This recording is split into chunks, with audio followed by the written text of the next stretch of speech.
This is Andy Purewell for Boxing News. I'm joined by Adam Smith here in Manchester. Adam, as I asked Dalton earlier and said to Dalton, going into this fight week, those questions previously, if an away fighter comes over, will they get a fair shake on the cards? Barboza did get that fair shake. A close fight, he came out on top in the end. How did you see it? Well, you were sitting just in front of me and we were talking through it. It was a tight fight. Always I thought was going to be a chess match. I felt Jack Catterall didn't quite get into a rhythm tonight. He was a little flat. There were moments. He won rounds. But I think Barboza Jr. had good middle rounds. I thought he was lighter on his feet. I thought he worked out the southpaw style of Catterall well. He was like a totally different fighter to the one that fought Sean McComb, because I thought Sean McComb beat him and beat him comfortably that night. So yeah, he's come over here and he's got the decision, and it's quite refreshing actually, because I actually scored it a draw, 115 115. I'm not quite sure how I got to that, because 3 or 4 of the rounds were so difficult to pull apart. I'd like to sort of go back and sort of watch it again. But even though I had it a draw, my feeling at the end was that Barboza Jr., a gun to my head, would be the right man to get the decision, if that sort of makes sense. But it was razor tight, and you saw that in the judges' cards. You know, very little between them. And you asked around ringside, and most had it either a draw or 1-2 maybe to Barboza. But Catterall took it fair and square, like a man. Good to hear.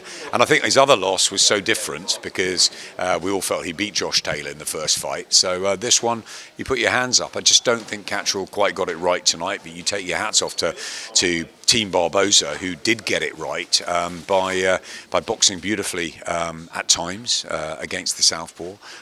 But you know, there was little in the rounds. I thought when they fell over the feet as well, that was a moment, because if that had been scored a knockdown, I had Barboza winning the round, so that would have changed things. But it wasn't. It was the right call by the ref, and I thought Barboza Jr.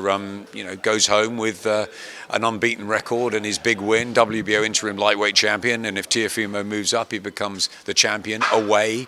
We love it when British fighters go away and win on foreign shores, and he's done that coming here. So congratulations to Arnold Barboza. It's his night.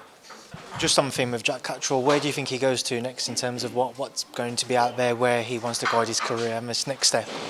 Well, he looked really good against Regis Prograis here a few months ago, and I wonder if he's had so many fights waiting for that world title. He's got just slightly stale possibly in the gym. Maybe he just needs to shake things up. Maybe Jamie and him need to sort of go away and think of sort of what the next strategy is. But it was so close. I mean, they could fight again, or he can find another path. There's no question with Eddie behind him. He'll I'm sure plot a way to a world title still. I still feel Jack Catterall, he should have been a world champion a while back, and I still think he can become a world champion. He just didn't have a great night tonight, but it was still close on not a very good night for Jack Catterall. He still gets one of the decisions. So yeah, look, he'll dust himself down. He's a lovely guy. He's got a great family around him, and it was a very, very close, tight, hard-fought fight and a chess match. It never lit fire, unfortunately for the fans, but it was intriguing all the way. And I'm sure we've all got it in slightly different ways, but Arnold Barboza wins it, and yeah, he goes on. Just one more from me, Adam, because I'm wary of the press conferences starting at any point. Next week, an unbelievable card out in Saudi Arabia. The co-main event, if you will, Daniel Dubois, Joseph Parker. Do you think there's any risk Daniel has overlooked the challenge of Joseph Parker because of his call-outs of Alexander Usyk and looking towards those types of fights? Do you think there's a risk that he has overlooked the challenge of the New Zealander? I sincerely hope not. I mean, he's 27 years of age, Daniel. He's in terrific form. He's got a great guy in Don Charles alongside him, who I'm sure will keep his feet on the ground, and they'll have prepared diligently for Joseph Parker.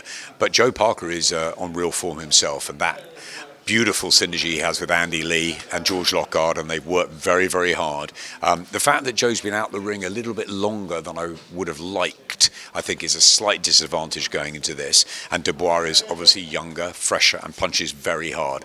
But I think if Joe Parker's still around in the sort of halfway mark, 7, 8, 9, it could get very, very difficult for Daniel Dubois down the stretch. I think it's Dubois within 6 or 7, or it's Parker on points. So I think it's a very, very interesting fight. Just going to squeeze one more. As you mentioned Andy Lee, reports of Ben Whittaker teaming up with Andy Lee for the Liam Cameron rematch. What do you make of that move? That one proves to come out as true. Yes, I'd heard that a while back, and I think it's an excellent move.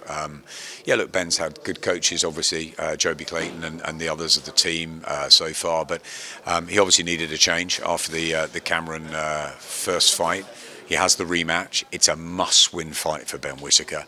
Andy Lee is a master tactician, one of the most knowledgeable and wisest voices, I believe, in the game today. I'm a massive admirer of Andy Lee. So, yeah, I think if it works for Ben Whittaker, then that's great. I mean, Ben is a beautiful craftsman. He's got wonderful skills, and Andy Lee is good at working with skilled fighters. So, yeah, it should be a very interesting match, and I think it's a good move for Ben. Adam, I appreciate your time. Thanks for speaking to me, and I'll see you out in Saudi. No problem. See you there. Look forward to it.